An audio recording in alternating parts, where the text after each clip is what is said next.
For the longest time, the rules of war seemed pretty straightforward. The side with the most advanced, most sophisticated weapons wins, right?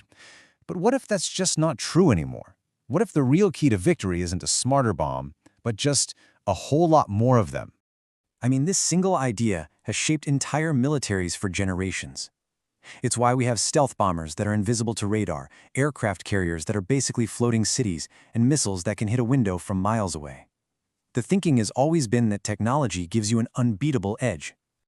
But right now, as we speak, that entire assumption is being put to the test, and it might be breaking. A whole new type of warfare is playing out, and it's not about who has the fanciest gear. It's about who can simply stay in the fight the longest. It's becoming a war of pure numbers. So this isn't just a battle of firepower anymore, it's a battle of economics.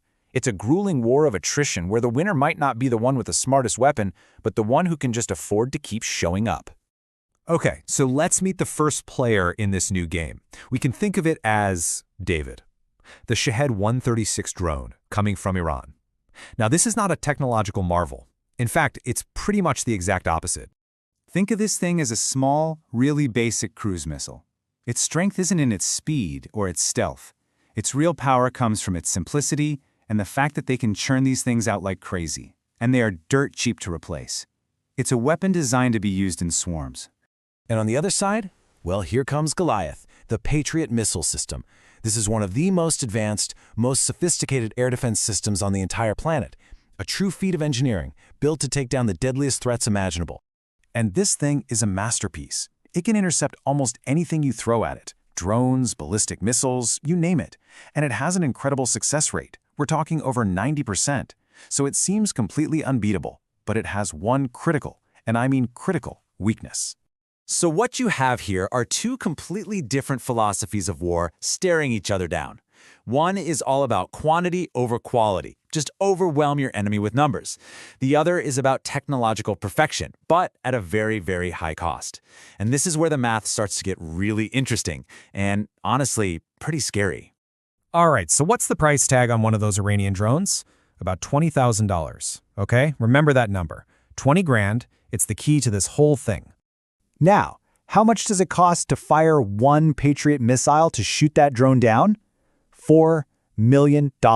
Let that just sink in for a minute. Not $400,000, $4 million to stop a $20,000 drone. This absolutely mind-boggling cost difference is the entire game. It's the engine behind a strategy called attritional warfare. It's not about winning one single fight, it's about making your enemy go broke over time. The concept is simple, and it is brutal. You just grind each other down. Not with one big, decisive strike, but with wave after wave after wave of attacks. The goal is to make the other side run out of ammo, run out of money, and run out of the will to keep fighting. In the end, the side that runs out of weapons first loses. It's that simple. And I mean, just look at this chart. It tells the whole story. Every single time that massive $4 million missile successfully takes out that tiny $20,000 drone, sure, it's a victory on the battlefield, but it is a devastating loss for the treasury. The math here is just brutal. It's a 200-to-1 cost disparity. That means for every single dollar Iran and its proxy spend to attack, the West and its allies are forced to spend $200 to defend. You don't need to be an economist to see that that's a losing game in the long run. And listen, this isn't just some theory, it's happening right now. Since the recent conflict in the region flared up, Iran has reportedly fired more than 1,200 projectiles, and many, if not most of them, are these cheap shahed drones. They're literally flooding the skies. But here's where it gets even worse. It's not just a money problem, it's a supply problem. The manufacturer was planning to produce about 600 of these Patriot missiles for an entire year, but in just a short period of conflict, thousands have already been fired. The bottom line is, they're being used up way, way faster than they can ever be built. So you might be thinking, okay, what about other, even more advanced systems? Well, the US has things like the THAAD system, but at $12 million per missile, that just makes the economic problem even worse.